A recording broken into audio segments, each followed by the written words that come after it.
Welcome to Green TV, the show dedicated to positive Green New Deal solutions and the candidates and campaigns that advocate for them.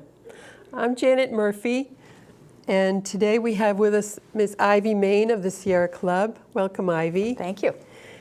We're going to be talking with Ivy about the very exciting Ready for 100% project that's purpose is to promote 100% renewable energy in cities, towns, and municipalities all across the United States.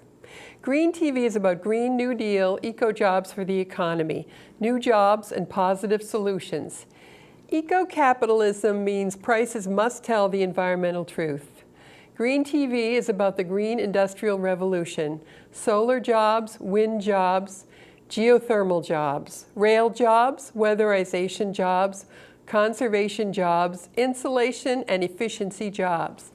Green TV is about building green neighborhoods, walkable, bikeable, pedestrian and rail-friendly communities, having cleaner air, cleaner water, and cutting taxpayer subsidies to zero for fossil fuel, big oil, and big auto.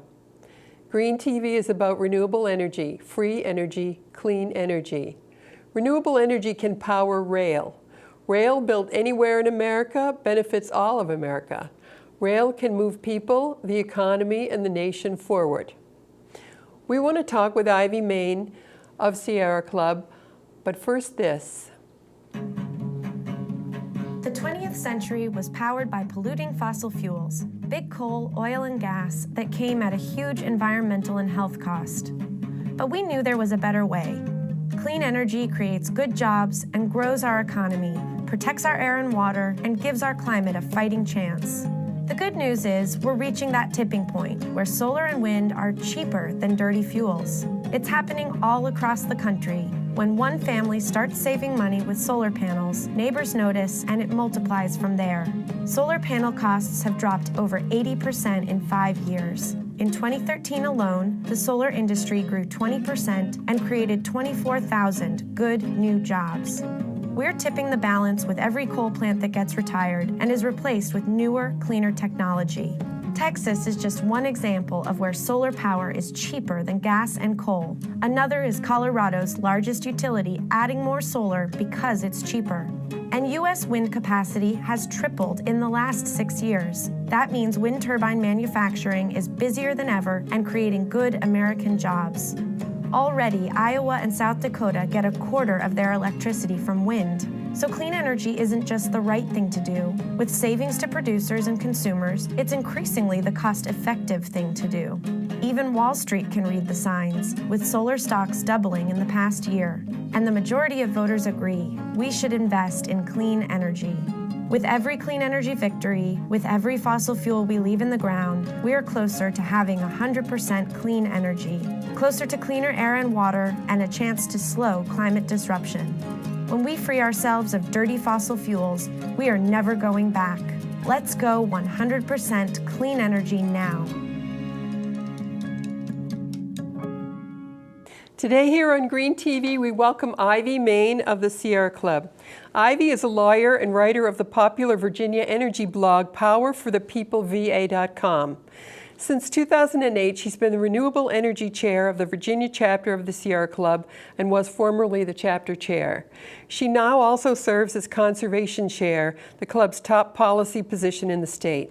She speaks regularly at energy conferences and public forums, lobbies extensively on clean energy initiatives, and has produced videos, papers, and presentations about energy topics to educate activists and the public.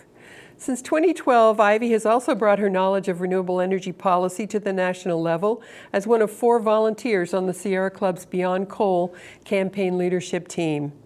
Before becoming an environmental activist, Ivy worked as a lawyer in private practice and at the U.S. Environmental Protection Agency, lobbied for election reform and voting rights, and for 5 years wrote a weekly humor column called Suburban Update that appeared in newspapers around the Washington area. We welcome Ivy Main. Thank you. To Pleasure Green to be TV. here. Please tell us a little more about yourself, Ivy. I got the environmental bug in high school out in the woods and ended up going to law school because I wanted to save the planet, which I have not yet succeeded in doing, but I haven't given up yet. I didn't study energy at the time, so when I had to kind of take a step back from practicing law for family reasons, I eventually got involved in the clean energy field and kind of taught myself energy policy in Virginia. Because I've always been a little bit of a solar geek, and wind energy and solar energy always appealed to me as these positive solutions, and as we have become more conscious of the threat of climate change and more concerned about how we can leave a habitable planet for our kids, the energy solution has become more and more central to how we think about where we need to be going with our economy and our energy supply, and so I have focused my work on that, and particularly in Virginia, which has the advantage of providing lots of challenges. So it has that. It has everything. You did mention to me that solar is the cheapest energy in Virginia at this time, and you also have a lot of information for us on the Ready for 100% project, which might even happen in some Virginia cities soon. We hope so. So, Yeah. so I've been working with the Sierra Club's Beyond Coal campaign for a while. That campaign's been going for 10 or 15 years, and its goal is to stop new coal plants from being built, which has been totally successful, close down existing coal plants, and we're about halfway there, and then replace them not with other fossil fuels, but with clean energy, energy efficiency, wind and solar primarily, also some geothermal, and so the Ready for 100 campaign kind of flowed as the next big challenge is while we are working economy-wide to make this transition, could we get some localities to be leaders and to figure out how you can do this and how to get it done. And so we have a campaign focused here in Northern Virginia, specifically with Arlington and Alexandria. They have not committed yet. They are very wisely learning more and making sure they feel that they can do this. We've also got a number of other towns and cities and counties throughout Virginia that are interested in working on this as well. Fairfax City has been making great strides. Blacksburg and Floyd may beat everybody else to it. Wow. So there's tremendous interest in it, Yes. and this has been very exciting to see this bubbling up of support and interest. I have a question. There's two questions. One is, what do you call renewable energy? And the next question is, how can a municipality get this to be set up? How could you actually do that? And how can you do it? So we focus on primarily wind and solar. Virginia has a little bit of hydro, but not a whole lot. At some point, wave and tidal energy will be able to contribute. They're not really there yet economically. We don't have a lot of great geothermal resources as they do in some places out west. So we're primarily looking at developing solar energy, land-based wind, and offshore wind. And Virginia has very good solar resources and tremendous offshore wind resources. Right. So that's what we're focusing on, as well as energy efficiency, because that reducing our energy demand is a big part of Right, the dollar you challenge. don't spend is the best dollar. So when you insulate and get efficient, then you're really paying yourself. Right. How can a municipality or a mayor or a city actually get it to happen? you do that? Is it a law that you pass, or is it incentives and money? Well, they start by setting the goal and developing a plan, and working with their residents and their businesses, and partnering with, there's the Department of Energy has provided great support to localities that want to do interesting things to move forward, and so there's a lot of great resources out there. Right. In terms of how we do it, now, Virginia, one of the reasons that the campaign picked Virginia as a place to focus is that we have challenges that are different from some of the challenges elsewhere in the country. Like most of the Southeast, our utilities are vertically integrated. So they own not just the wires, but the generation. And our main utility up here, Dominion Energy Virginia, is a subsidiary of Dominion Energy, which is very, very heavily invested in fracked gas transmission. Their biggest infrastructure project is the $5 billion Atlantic Coast Pipeline. So they need fracked gas, they need to keep burning gas in order to provide the demand for their pipelines. So that's a structural challenge for us that we've got a utility that doesn't necessarily want to get on board with transition to 100% clean energy. Now, there are things, however, that localities can do. You can do rooftop solar, and there's about 25% of Virginia's demand could be met with rooftop and parking lots, and so that's a good option to start with. And we've got a lot of schools, a lot of municipal buildings, a lot of parking lots where we could be doing solar.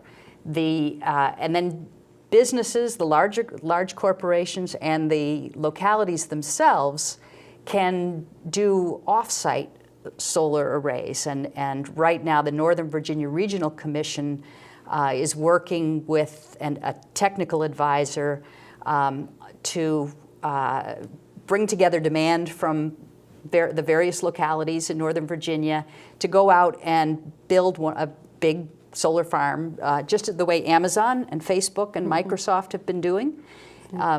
They can work with the wholesale market, and that avoids the problem of the utility not being able to sell them 100%. The third thing that actually the utility is doing, a law passed last year allows the utilities to set up what they're calling community solar. It's not what we think of as community solar, where people invest together.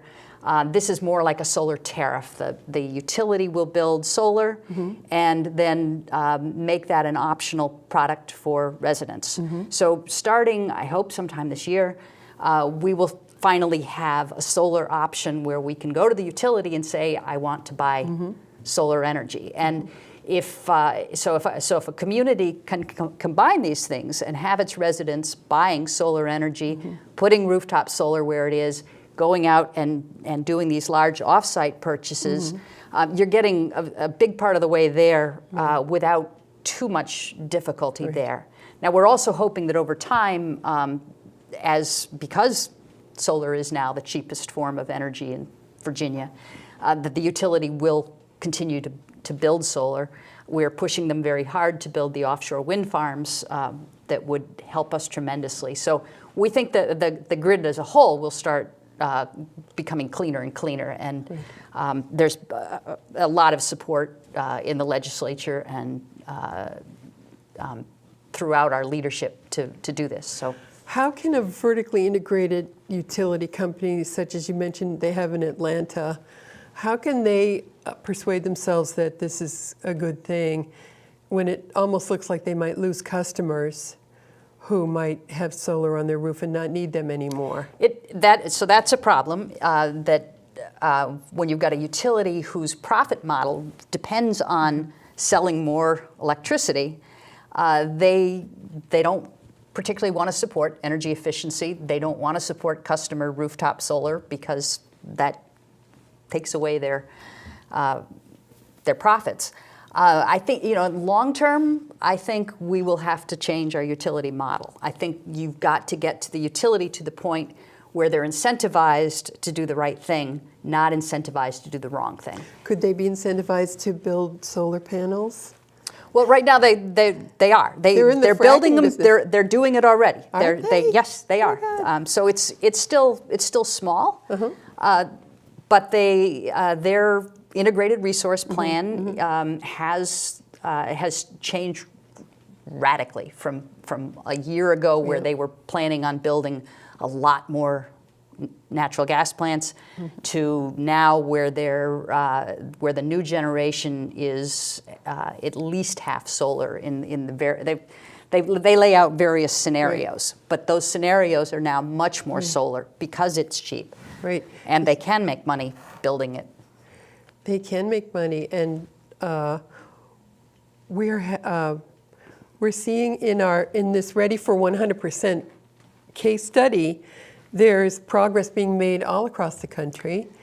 In the Northwest, there's a city that's going 100%. So, There are yeah. a couple of cities So that have already achieved it. There are a handful of cities that have already gotten to 100%, and some of these are in red states, and Yes. it's not a political thing. It's people are doing it because they can save money and build jobs, which is a huge part of the support for renewable energy is the job picture. So yeah, we've got. I think you had the figures. It's more than 55 cities that have committed, and then there's a bunch of counties as well, and they are all over the country. So you think you're not surprised when you see a bunch of California cities doing it.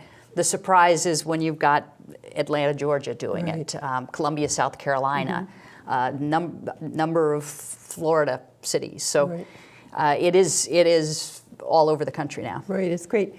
I had a couple other questions about water in renewable energy, and we had one of our colleagues and friends, Scott Sklar, and he is a member. I know Scott very well. Of, there's a couple of very good organizations in Northern Virginia. There's a listserv called VA Sun, and the postings on that are so interesting. And Scott was on our Green TV show, and of course he says insulate first, but he also says that water is a very big component of energy production. Yes. And so many of the fossil fuel industry is water intensive. It is, right. So that's a big cost. Frack gas, the fracking process requires a tremendous amount of fresh water. Yep. And that's a big concern. You need water for cooling the towers. It's true in nuclear power as well. I have a question about equity in the context of renewable energy. When you say how cities integrate equity into their climate and energy plans, what's that concept of equity in a climate or energy plan? One of the things that the Sierra Club has learned, along with other environmental groups, is that when we just focus on the energy piece of it, we aren't always serving the people who need it most. So it's tempting to close a coal plant that is a particularly bad actor, but it may actually be causing more health damage if you've got a plant that is in a community where you've got high asthma rates, say. So as we have worked more and more with local communities, we have been learning what we need to do to make our solutions helpful for the communities. And a big part of that is of really the renewable energy is making sure that solar is accessible to low-income communities, that we are helping build jobs in communities where they need jobs. So that's a big part of it, and there's a lot of interesting models. One of the interesting things, of course, is if you are a person of moderate income or low income, you're spending a lot larger percentage of your income on energy than people with more money. And so energy efficiency and solar energy on low and moderate income housing